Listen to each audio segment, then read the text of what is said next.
Assalamualaikum warahmatullahi wabarakatuh. Ada peribahasa bilang, tak kenal maka tak sayang. Oleh karena itu, perkenalkan saya Sekar Puji Astuti dari kelas 12 IPS 2, absen 28 ingin mempresentasikan pelajaran geografi. Sekarang, kita akan belajar kegiatan pembelajaran 3, yaitu interaksi desa dan kota dalam pemerataan pembangunan. Tujuan dari pembelajaran ini adalah, setelah kegiatan pembelajaran 3 ini, kalian diharapkan dapat mengidentifikasi pola interaksi desa dan kota, menjabarkan faktor-faktor interaksi desa dan kota, mengemukakan usaha pemerataan pembangunan di desa dan kota, dan membandingkan dampak perkembangan kota terhadap masyarakat desa dan kota dengan benar.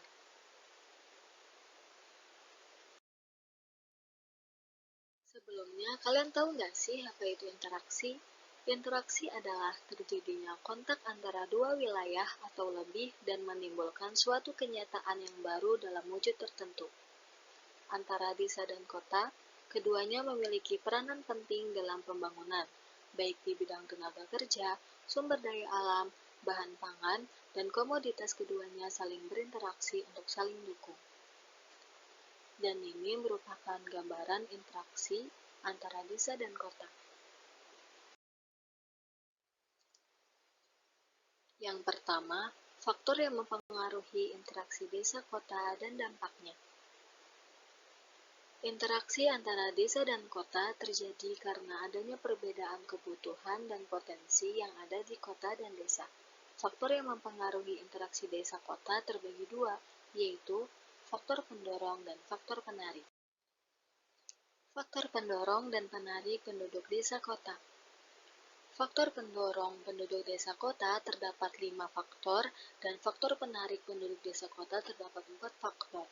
Pada slide ini, saya akan menyebutkan 3 terlebih dahulu, dan sisanya berada di slide selanjutnya. Faktor pendorong. Yang pertama yaitu polusi, kemacetan, kriminal, tidak ada ruang terbuka hijau sehingga penduduk tidak nyaman. Yang kedua, lokasi sudah tidak sesuai untuk kegiatan industri, sehingga pindah ke pinggiran kota yang lalu lintasnya lancar dan penduduk belum padat. Yang ketiga, harga tanah mahal, pajak tinggi, dan jumlah penduduk banyak. Faktor penarik. Yang pertama yaitu lokasi dekat dengan pusat kota yang dinilai lebih strategis bagi kegiatan industri. Yang kedua, terdapat kegiatan bisnis dengan kemudahan aksesibilitas. Yang ketiga, adanya fasilitas umum untuk olahraga, hiburan, seni budaya yang dapat dikunjungi penduduk. Lanjutan dari faktor pendorong, yaitu ketidakpuasan fungsi ruang, pemukiman sempit dan tidak sehat, dan yang terakhir adalah fasilitas umum tidak memadai, tidak lengkap dan cenderung membahayakan pengguna. Faktor terakhir dari faktor penarik ialah orang akan lebih bangga tinggal dengan pusat kegiatan perdagangan atau perbelanjaan. Dampak interaksi desa dan kota bagi desa. Dampak positif dan dampak negatif. Saya akan membacakan dampak positifnya terlebih dahulu. Selanjutnya adalah dampak negatif. Dampak positif. Yang pertama, meningkatnya taraf pendidikan. Yang kedua, informasi dan komunikasi dapat mudah diterima masyarakat.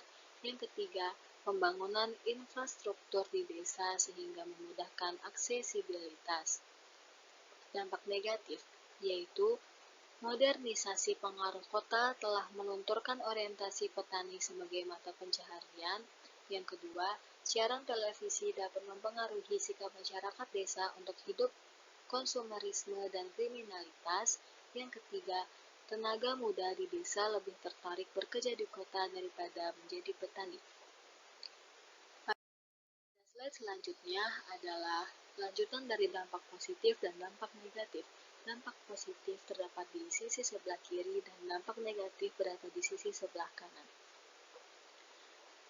Dampak positif yang keempat yaitu meningkatnya produktivitas penduduk desa dengan teknologi tepat guna. Yang kelima, meningkatnya kesejahteraan penduduk dengan meratanya pembangunan.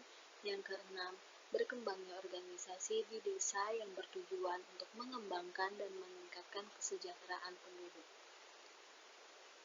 Selanjutnya adalah dampak negatif. Dampak negatif yang keempat yaitu alih fungsi lahan akibat adanya pertumbuhan kota yang mengarah di perbatasan desa kota. Yang kelima, tata cara dan pola hidup masyarakat kota cenderung mengubah masyarakat desa. Dan yang terakhir adalah pencemaran lingkungan, meningkatnya pengangguran, pembangunan tidak terkendali, berkurangnya bahan pangan, dan sebagainya. Dampak interaksi desa dan kota bagi kota. Terdapat dampak positif dan dampak negatif. Saya akan menyebutkan dampak positif terlebih dahulu, lalu dampak negatif. Dampak positifnya yaitu tercukupinya kebutuhan pangan bagi penduduk kota yang berasal dari desa. Yang kedua, jumlah tenaga kerja di kota yang melimpah.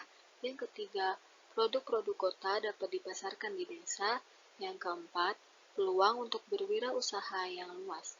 Dan dampak negatifnya yaitu yang pertama adalah penduduk desa yang datang ke kota tanpa keahlian menimbulkan permasalahan. Yang kedua, penduduk berpendapatan rendah sulit memenuhi kebutuhan hidup. Yang ketiga, nilai lahan di kota mahal, warga yang tidak mampu terpaksa menggunakan lahan yang tidak layak huni. Dan yang terakhir adalah terjadinya degradasi lingkungan karena pembangunan yang tidak terkendali.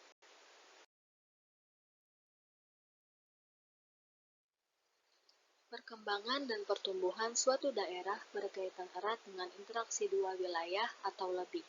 Interaksi tersebut akan menimbulkan suatu tatanan baru yang dimanfaatkan untuk menunjang pembangunan di bidang ekonomi, sosial, budaya, politik, pemusatan pembangunan di wilayah perkotaan, juga jaringan transportasi. Interaksi ini terjadi karena adanya perbedaan potensi yang dimiliki desa dan kota. Hal ini dipengaruhi oleh kondisi geografis dan cara pengelolaannya. Peran desa dalam pembangunan adalah sebagai berikut. Yang pertama, sebagai penghasil bahan baku untuk kegiatan di kota. Yang kedua, sebagai penyedia tenaga kerja yang dibutuhkan di kota. Yang ketiga, menjadi destinasi tujuan pemasaran hasil produksi industri di kota. Dan yang terakhir, sebagai tempat tujuan untuk wisata yang dimanfaatkan oleh masyarakat kota.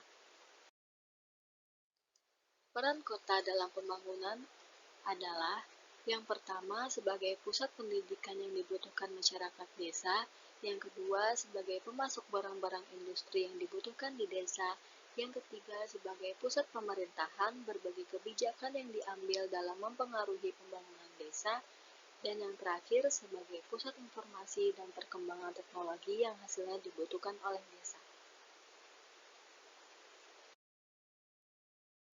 Selanjutnya adalah alih fungsi lahan. Alih fungsi lahan merupakan sebuah konsekuensi atau akibat dari adanya perkembangan suatu kota. Sebuah kota membutuhkan lahan yang sangat luas, sementara ketersediaan lahan jumlahnya tetap. Hal ini tentu berdampak pada daerah pinggiran yang sebagian besar berfungsi sebagai lahan pertanian, kemudian berubah menjadi non-pertanian. Dasar pengambilan keputusan alih fungsi lahan tersebut harus dipikirkan secara matang dan mempertimbangkan banyak hal, sebab alih fungsi lahan yang tidak sesuai dengan peruntukannya dapat menimbulkan kerusakan lingkungan. Mungkin hanya segini yang bisa saya sampaikan, kurang lebihnya mohon maaf. Wabillahi taufiq wal hidayah. Wassalamualaikum warahmatullahi wabarakatuh.